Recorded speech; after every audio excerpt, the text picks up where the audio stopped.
Well, sometimes I look back and I just wonder, what were we thinking? What was I thinking?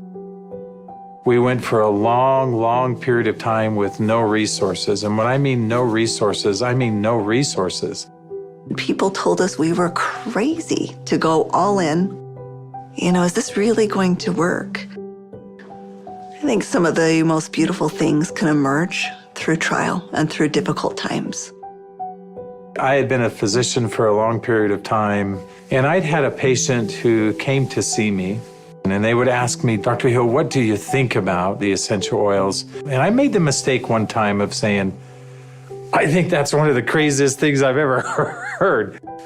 She looked me right in the eye and she said, I am so disappointed to hear that, because that's done more for me than you or any of your colleagues or anyone has ever done for me. And it intrigued me. And over time, I became more intrigued. I became involved with essential oils. And now for the last several decades, this is all that I have focused on and all that I have done.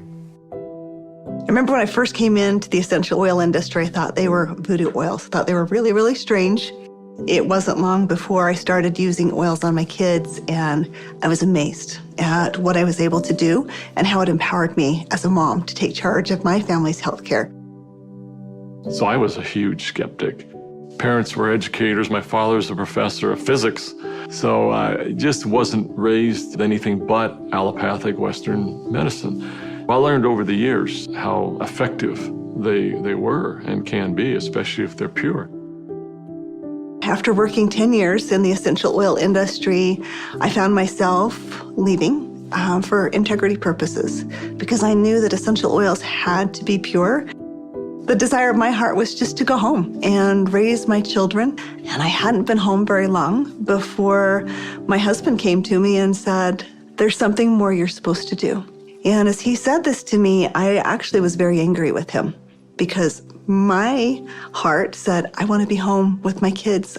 And he said, sweetheart, you're not listening. There is something you're supposed to do with Dave and Dr. Hill with these oils. And I said, what do you mean, these oils? I've tried all the essential oils out there. There's nothing that meets the quality standards our family needs to use for our health care. And he smiled at me and he said, I know. You're supposed to find them. Stop thinking with your head and start thinking with your heart. And it was in that moment that I knew.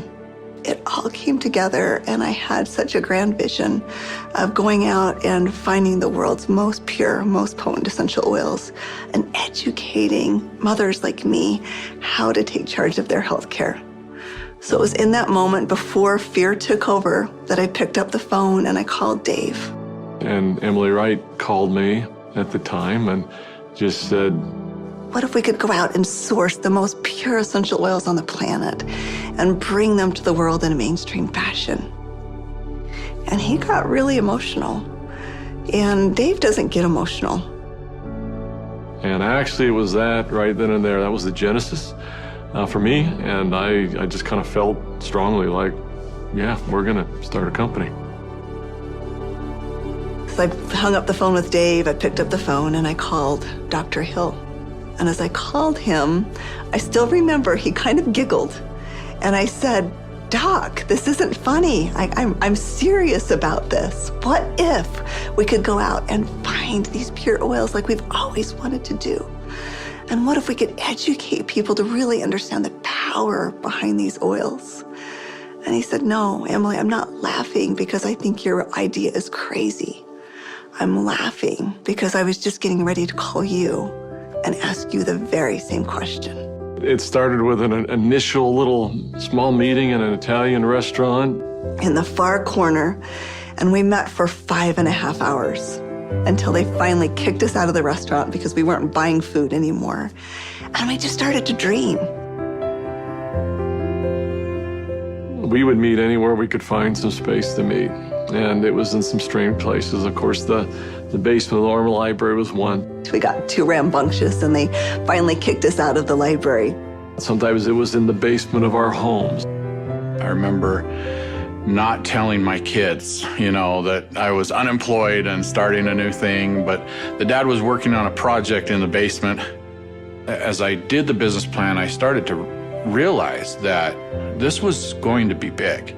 I just knew that with such a good team and product that had changed our lives, we felt like this was going to be significant.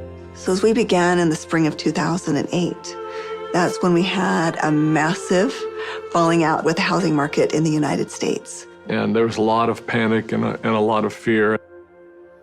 We looked at starting this company. The first thing you think is, I got to raise money. I've got to get capital. And we set out to do that initially. And actually ended up, the four of us, back in New York City, visiting with some very high-profile people.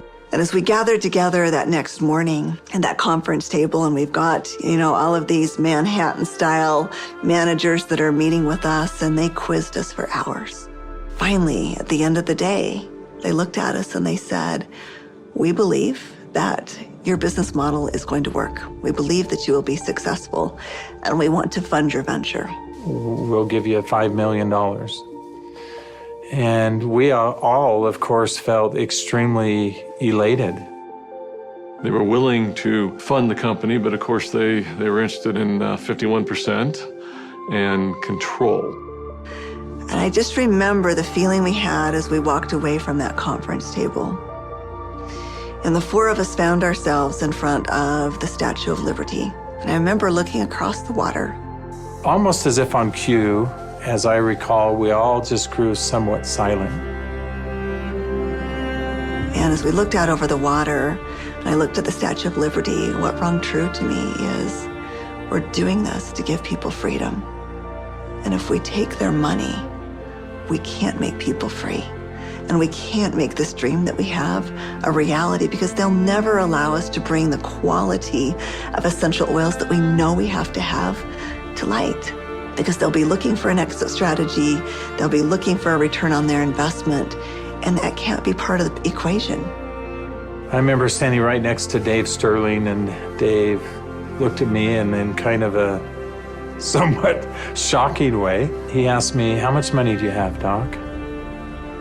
And I said, I don't know. And he said, "How much can you pull together?" And I said, "I don't know." And he asked each one of us in succession, and before we left the park that afternoon, we had made the decision that we were unable to take any resources from anybody, and instead, we would all leverage everything we have. We took the equity out of our homes, we cashed out 401ks, we liquidated everything we owned in order for this dream to come to fruition. And so as I expressed this to my wife, I remember very clearly, she just looked at me and said, "Well, I trust you. You'll take care of us, and we'll be fine." And we had family members even come to us to say, "You're foolish. Your family is going to be homeless." So we went all in, everything. We didn't hold anything back. We thought it would be for just a couple of months that we went without any income, but it was 13 months. Those final months, we're eating almonds and yogurt and telling our kids they can't go to dance practice and they can't play sports because we don't have enough money. But having that belief that it was all going to be worth it. And I remember a day that we had $5,000 left in our account.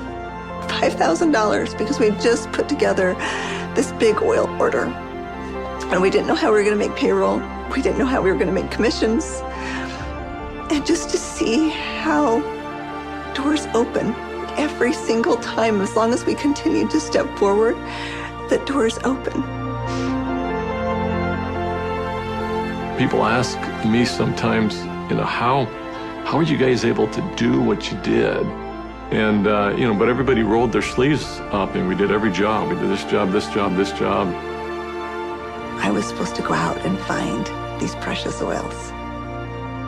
So as I started calling people, every single person would say, "Of course, our oils are 100% pure." And that's when I realized almost all essential oils that are sold out there are sold through brokers. These brokers were very smart people, often having very sophisticated labs, and the oils were almost always changed. Most were not pure, most were synthetically created. I had probably 100+ different samples that had been sent to my home. And every time we would meet, Dave, Dr. Hill would say, Emily, have you found the oils yet? I'd have to say, not yet. Like, are we going down the right path? Is this really what we're supposed to do? And I remember one beautiful day, I opened up my doorstep and 5 oils showed up all on the same day. It was frankincense, lavender, tea tree, lemon, and peppermint. As I smelled these bottles, I called up Dave and I called up Dr. Hill and I said, I found the oils. They said, don't you dare open them until we're all together. We knew that these oils were absolutely pure, and it gave us just enough confidence, just enough faith to continue stepping forward. I remember that first discussion we had. We talked about the culture of the company. What type of soul do we want doTERRA to have? And we realized that these oils are experiential. And we realized it had to be a person-to-person model. We had to bring people together. We've got to have a culture of giving back. We have to have a culture of caring. Locking arms with the people who are putting the seeds in the ground, who are harvesting these products. It's making sure that their needs are met. As I look back on it today with doTERRA, it's overwhelming to me to see the impact it is around the world. There's a lot of sacrifice, but again, those are days we look back on, with some pride. Sacrifice is a really important piece in setting the foundation. Today, we've empowered nearly 8 million families all around the globe. We're now filling 315,000 bottles of oil every single day. And just to think about it on that scale just warms my heart, knowing that every single bottle is changing somebody's life on both sides of the bottle. I think this work has such purpose. It's like, how can we stop? We have single-handedly changed the acceptance of essential oils in science and in medicine. We are so committed to this work. We are so humbled to be stewards of what nature has created so perfectly for us. And we're so grateful for all of our amazing employees, for all of our amazing wellness advocates, for all of our amazing customers all around the world. We haven't changed in our mission. We haven't changed in our purpose. We're still true to those things that very early on were important. If doing the right thing was important then, doing the right thing is important now.